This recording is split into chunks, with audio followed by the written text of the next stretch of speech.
Welcome to a lesson on solving problems using Venn diagrams. Let's take a look at our first example. 150 college freshmen were interviewed, so these students make up our universal set for this example. 85 were registered for a math class, 70 were registered for an English class, and 50 were registered for both a math and English class. To set up this Venn diagram, we're going to work our way backwards, so we'll start with this information here and work our way upwards. So 50 were registered for both math and English. There are 50 students in this region here where math and English overlap. Next, we're told that 70 were registered for an English class. And notice that of these 70, 50 of them are also taking math. So 70 minus 50 leaves 20 students taking only English. So when it says 70 were registered for English, we have to also count those taking English and math, or these 50 here. And then 85 were registered for a math class. Again, 50 of the 85 are already accounted for, leaving 35 that just take math. And since 150 students were interviewed, notice that 35 plus 50 plus 20 are the only students that have been accounted for so far, which is 105 students, which means there must be 45 students in this region here that are not taking math or English. Now let's answer the questions. Number 1, how many signed up only for a math class? Well, that would be these 35 students here. How many signed up only for English class? That would be 20. How many signed up for math or English? This question is asking for any student that took a math class or an English class. So it would be all the students in this entire region here. So 35 plus 50, that's 85, plus 20, that's 105. And then number 4, how many signed up for neither math or English? That would be the students outside of our circles here, which would be 45 students. Now let's take a look at a second example. And notice for this one we have 3 different courses to be considered.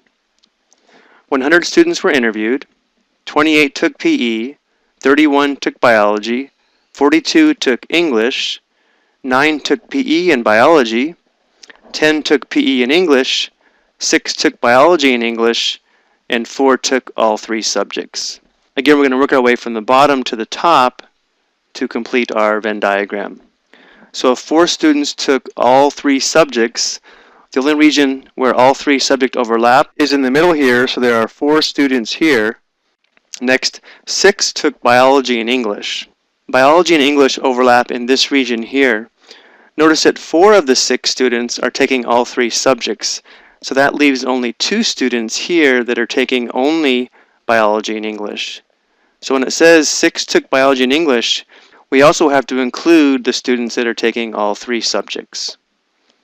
So if 10 took PE and English, that would be in this region here.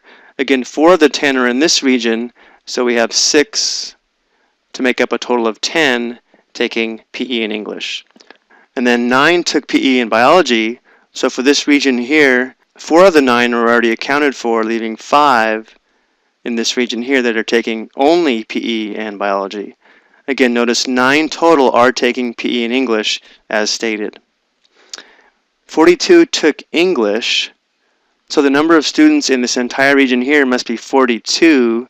Again, notice that 12 have already been accounted for, leaving 30 that take only English. And then 31 took biology. Well, again, notice that this region here is biology. 5 plus 4 plus 2, or 11 students are already accounted for, leaving 20 in this region here. And then we have 28 took PE. Notice that 15 are already accounted for that take PE, leaving 13 in this region here. And these 13 only take PE. Now the last step is to determine of these 100 students, how many are not taking any of these 3 subjects. So let's see how many students have been accounted for. We have 30 plus 20 plus 13, that's 63, plus 6 plus 4 plus 5 plus 2, that's 17. So 80 students have been accounted for of the 100, leaving 20 more that are not taking any of these 3 subjects. Now that we have the Venn diagram completed, we should be able to answer all of these questions. How many students took none of the 3 subjects? Well, that would be 20. The students that are not in any of these regions here. How many students took PE but not biology or English? Another way to say this would be how many took just PE, which would be these 13 students. And the last question, how many students took biology and PE but not English? They took biology and PE, they're in this region here, but these 4 did take English, so it's only going to be 5 that took biology and PE. That's going to do it for this video. I hope you found this helpful.